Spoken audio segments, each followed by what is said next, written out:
boombox. Greetings. We have a new digital recorder for our podcasts. Well, new to us anyway. And we're just learning about it. Had a little accident with it yesterday. But anyway. Never mind. So we've been to Arkell Spring Ground. Yes, we've been trying to get to the bottom of the name and the pronunciation. Is it, you say Arkell and I say Arkell? So we don't know. I went to school in England, and there's a brewery in England and a family actually called Arkell or Arkells. I've never heard it pronounced Arkells, so I'm sticking with Arkells. I don't know. I think there's 2 L's at the end. So I think there is an Arkell brewery. I'm going to put a link to Arkell brewery in the description. Oh, cool. So you can figure it out yourselves if you're that interested. So, pardon us if we are mispronouncing it. We'll try and use both. How about that? Today went to Arkell Spring Ground. We've been up there before. I've probably been 3 times, maybe 4, and every time I go, I end up thinking the same thing, which is this place is just looks so innocent and is so challenging. It's tricky? quite hard, but Tricky? yeah, it's technically quite difficult. And so I went on a hardtail today, having been on the full suspension the last 3 times, thinking I'm going to get up all those things I couldn't get up on my full suspension on my hardtail. Not the case, it was much harder on my hardtail. Well, at least you've now come to a conclusion, right? That it's hard. Well, that it's hard, but that full suspension is better than hardtail? For that area. For that system? So if you're new to this area, you drive down the road, it looks like farmers' fields and nice little woodlands. There's rolling hills, but it doesn't look anything too serious, but it's mostly black, and it's mostly quite hard black, and it's very rocky, and when it's not rocky, it's rooty. And I came to the conclusion today that if it was all downhill, like it was built on a hill, like a gravity-based trail, so downhill, you could roll over so much of the stuff, but you're going up, down, round a corner, and then up another hill, and then there's a rock step up you've got to get up, which means you've got no speed, so it's okay to start with, and then 2.5 miles in you're like, oh dear, not another one. And there are a couple of bits that are really flowy, and they've built like a wooden banked turner with a little drop off at the end. That's excellent, but that's, maybe 1.5 minutes of flow trail in 2 hours of like scrambling around up and down rocks. And I've only ridden it 1 time with you, right? And I remember for my where I'm at, my level, it was very difficult. Like, I was feet down and off a lot. I mean, I still remember it being fun and interesting and like beautiful bush, but quite challenging for me and my skill level. That's what I was trying to say. Yeah, I think it's quite an old woodland, and there's a real mix of conifers and broadleaf trees and kind of old vegetation. A lot of rocks and weird angled rocks, wooden features built up to rocks. I do think if you got to know it really well, you could probably enjoy it a bit more. And it's funny because I rode it and I'm like, never again, and then now I'm thinking, I could go back there again and have another go at it. And also when I looked at I don't do the whole care really. I used Trailforks and I used Strava to just keep a tab of where I've ridden so I can go back again. But it does come up on Strava and say, whether you were slower or faster than last time, and I was actually faster than last time. But it felt slower, so I don't know. I mean, who knows? I did have a little interesting feature as well on one of my flowy parts. I was, thinking I looked cool by this point, having crashed into a tree earlier, and two people kept going and didn't stop and asked me if I was alright, but that's another story. But I was like, yeah, I've got this nice flowy big banked turns, and I was flying, and then I came round the corner and one of the turns was full of crab apples. Rock hard, tiny, marble-like crab apples. At which like point, somebody poured out a bag of marbles for you to roll over. My eighth of a second computing brain just went, forget the line, and I just went through the middle of it, and none of them broke, and I'm not small. They all stayed intact, which meant it was like riding across a little bag of marbles at the bottom of the trail, which, was mind focusing. You were saying something about pedal strikes on the rocks? Yeah, when you go there, I mean, and again, this is a bit silly maybe, but we all ride, most of us, mountain bikes with rear max derailleurs. I was looking at the rocks, and every single slightly narrow part was just white with scratches where people have whacked their pedals, whacked their crank arms. I just wonder how many rear mechs have been destroyed in that place. And some of the narrow bits are so narrow it literally pinches your tyre as you go through, and you cringe just waiting for something to make contact. But I got off fairly lightly. I think I noticed there's a few scratches on my rear neck that weren't there before, but nothing else to worry about. Yeah, also it's a good test of your tubeless conversion because you're compressing your tyre all the time, so you'll soon see whether you did a good job of seating your tyre or not. So the riding, I would say, tiny bit of blue, tiny bit of green, mostly black. Not a place for beginners, although if you do find yourself there as a beginner, you can basically just walk the bits you can't ride. I mean, it's not. Why not? That's what I do. I was today a couple of times. I was like, no, I'm not going to do that now. Don't feel like it. So yeah. We, I guess, talk about facilities. Right. No porta potty in the little car park there, unfortunately. So there's a few pull-ins on the side of the road, and then there is a car park which is for Starkey Hill, which Jessica will talk about in a minute. But there's a big car park there, and they've actually made a little mountain bike trail on the verge that takes you to the mountain bike trails, which is helpful.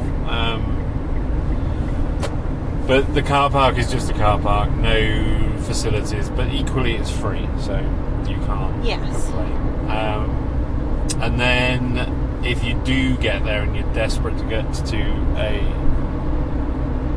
washroom, as you call them for some reason, there is Flow State, which is a bike shop and a cafe that we'll talk about in a minute. Which is 5 minutes up the road. 5 minutes down the road, big car park, according to Jessica, nice toilet facilities. Yeah, it is a nice large, it's like an accessible washroom. Unlike what we had to do at the car park where you hold me up with one arm while I... So that's that on the facilities. Had to be a little creative at times. Just going back to the riding, if you've got them, wear knee pads, because those rocks are pretty unforgiving. It's not like tree roots, or even trees. I mean, trees are hard, but rocks are even harder. So, just as a side thought. Anything else I've missed on our little set of things that we cover normally? Yes, actually, you were telling me about the length or distance of the trails, which I was a bit surprised about.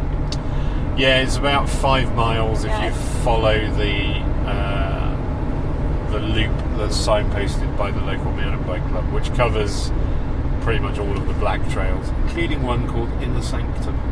Called what? Inner Sanctum. I thought it was bigger or longer, but maybe that's just because I had to get off and walk so many times last time. Yeah, I went with a friend who sort of I thought had ridden more than they had, and it took 3 hours to do it, him and I. Yeah. Because when you bail and you walk, you're walking up you know, like a rock face. So it's not a quick 5 miles. You know, it's a long 5 miles. Yeah, that makes sense. And like, I based was on what I can remember. Yeah, and I was just looking at other people's Strava times as well, like some of the people that ride it all the time, and yeah, they're significantly quick, but they're not lightning fast. Like you can only do it at a certain pace, I think. You know.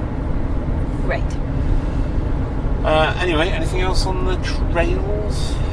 I don't think so. I mean, you said it was a mix of rocks and roots and marbles of crab apples. Yeah, very little. Look out for the crab apples. You think there's no elevation. There is very little elevation, but the elevation that's in there they've used quite well, I think. Got you. And one thing, no hikers. I didn't see anybody walking. Well, I guess maybe they're actually over on the other side where I was. I think that's which the makes plan. sense. So Jessica went on her own adventure yesterday. I did. Starkey Hill. And so yeah, I set off with my little backpack of, I guess just a couple of bags and a knife and my mushroom book, and on the hunt. And I saw definitely some interesting and edible plants on the way in. Some buckthorn berries, I think. But anyways, I was really on the hunt for mushrooms, yeah. And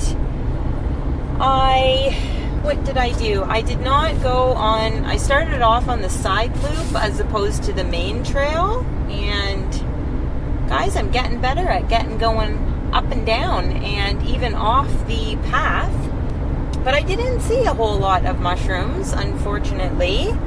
I got fooled by a nice big huge cluster of black-footed polypores, which I also found on my side of the woods. Yeah, beauties, really cool, but I mean inedible and just super tough and leathery. But they smell good. They smell delightful. And then I got fooled again. I spotted something off in the distance down a hill that was fairly treacherous, and I thought, this is chicken of the woods. It had that yellowy orange color, and I even used the mountain biking move where I stopped and I picked my line for my crutching through sinking mushy ground and branches and grass attacking my sticks and getting wrapped around. So that was actually helpful.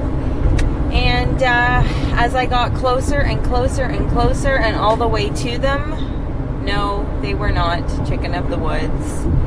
So anyways, I did have one success though on my way back, as I was already late, as we had somewhere to be afterwards.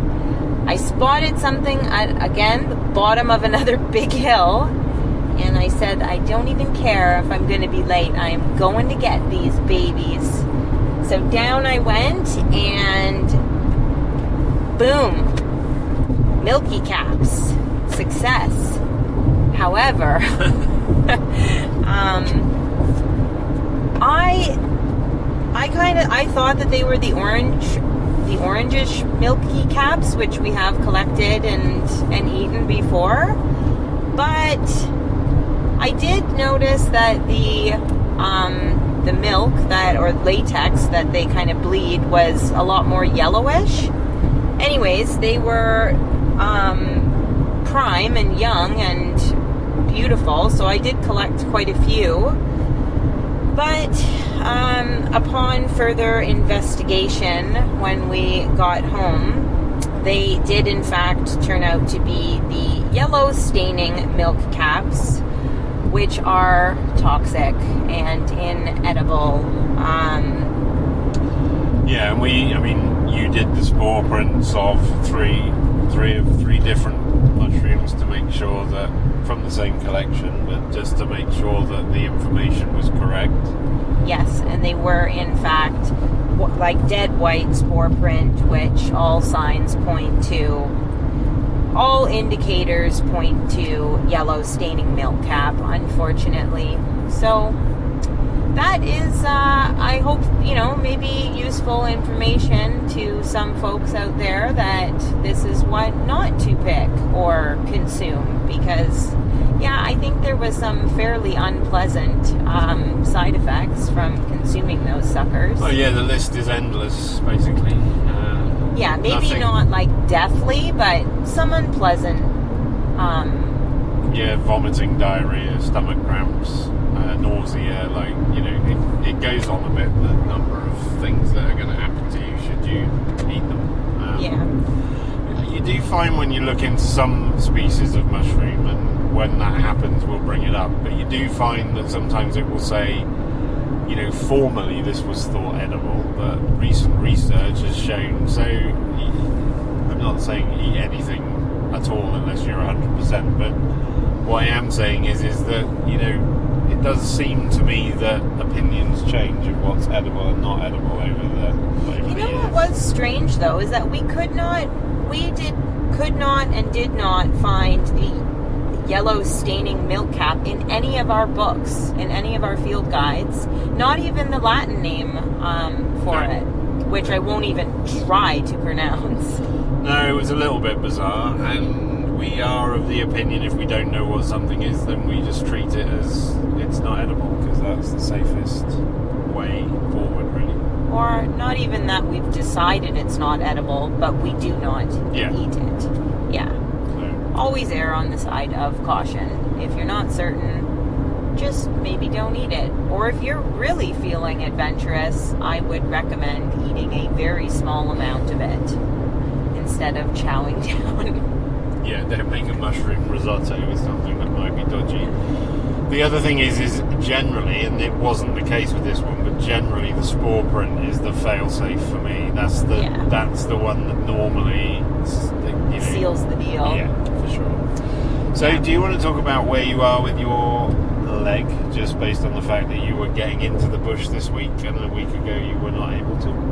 Yes, I will, but I did also just want to mention that it wasn't a total bust. I did collect some pineapple weed. You did? Which, who knows what I will get up to with that. What? Does it taste of pineapples? I would say it's kind of like a cross between like chamomile tea with a twist of pineapple. Yeah. They smell very pineapple-y and almost citrusy kind of. No, sweet and pineapple-y. And they look cool. They do. They're quite easy to identify, and you find them everywhere, even in parks. Totally. That's some urban city foraging for you right there. There you go. Okay, so you were asking about update on foot. Yeah. Yes, so I'm a week and a half, or just over a week into some weight bearing now, and it has been game-changing, life-changing, particularly for my little escapades in the bush here, because I'm not just carrying all my weight on my arms. I could probably go like triple the distance and duration, as well as, not having to entertain or lug the chair around, which was, I could really only do flat ground with that thing. I mean, now as I was mentioning, I took this lookout trail today, and it was pretty. Yeah, I rode it actually afterwards. I'm not supposed to, but I was looking for you, and it was like, well, did you really come up here? I did, for truth.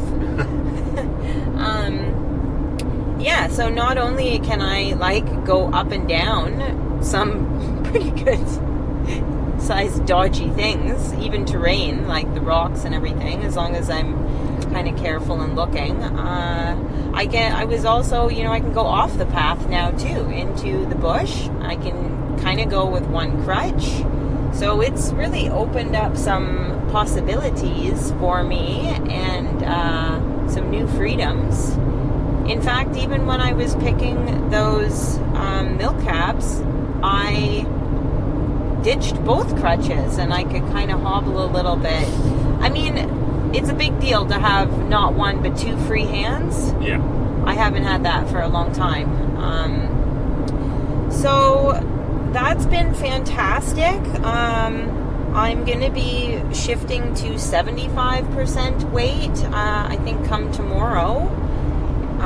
Right now I'm at 50%, and I also got to remove another wedge yesterday, so I'm down to 3. I'm going to take another one out later this week, so I'll be down to 2. And yesterday when I took a wedge out, that was the first time that it felt actually a little bit scary and uncomfortable. Like I could feel a stretch in my Achilles tendon there. Yeah. But it only lasted for about a half an hour, and then it feels normal and comfortable again. Yeah, you seem to get on with it quite quickly through the day. So. Yeah, and I've got a new exercise too that I get to actually activate my and wake up my calf muscle, which is pretty dead and dying. Which seemed quite difficult earlier to watch. It is. It quite is. I'm just raising my heel and then holding it, and then, but rather than just my calf muscles just want to kind of give out and conk out and drop my heel, I'm trying to lower my heel slowly, and it's harder than it may seem. And I'm going to introduce a weight, just a little bit of a weight on that maybe tomorrow. Try that move. So yeah, getting to do a few new things, and there is hope. But yeah, you know, when I was romping around in the bush today, I thought, okay, it's very unlikely that I am going to be in the bush on a bike this fall. But hey, if I can go a little further and get in there a little further, and hunt for mushrooms, I'll be all right. Yeah, I mean, I think, you know, who knows, but I think once you're out of the boot and, you know, lower risk, then I think riding some of the flat green trails will probably be, you know, possibly be okay. And I think we'll see, maybe you'll get on the fat bike at least a little bit if we can. I'm trying to just not have any expectation for that, and we'll get there when we get there. Like, who knows? But yeah, we all, I think we've all heard of me and my booby traps of expectations. Not once, but twice now. I've crushed myself with those. And I probably will again. So on a slightly different note, we then went to Flow State. So, yeah, we had a little social afterwards. So Flow State is a cafe, bar, bike shop.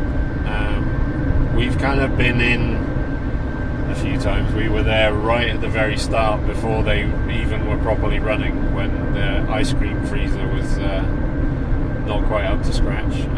Their soft opening, maybe? Yeah. But we've kind of seen it over the last year or so grow and get more stuff and get the bikes in there, and yeah, it's a great little hub. It's got a nice patio and nice environment inside. Like the bike mechanicking stuff you can kind of see from the cafe. They got, I don't know, 20 bikes in there for sale. Santa Cruz dealer, I think. A little bit of swag and a tire as well. Some of their own kit and everything. Is that how you call it? Yeah. I wish them all the best, actually. Like, they're all super friendly. Super. You had a 3-stack ice cream. Not even on the menu. But the guy was willing to make it for me, and he did a great job. We had a couple of coffees. They had a power cut. They were like, don't need to leave. The water's had gone off because the power controls the well, but they're like, stay as long as you want. It was very positive, and we met your sister, who's also a mountain biker. Yes, Sister Rachel and niece Celeste, who's also a mountain biker. True. Yeah, we had a lovely little hangout and catch up and chit chat with them on the patio. Yeah, it was excellent. And your sister rides at Sault Ste. Marie a lot, so there's new trails coming soon on that one. Coming soon. So, anything else we need to add? I can't think of anything else. Well, It was kind of just a perfect day. it was a long day by the time we'd finished. It was, but the time just flew by. I mean, gosh. 9 hours just like that. Went like that. So, nothing else to say apart from... Get lost.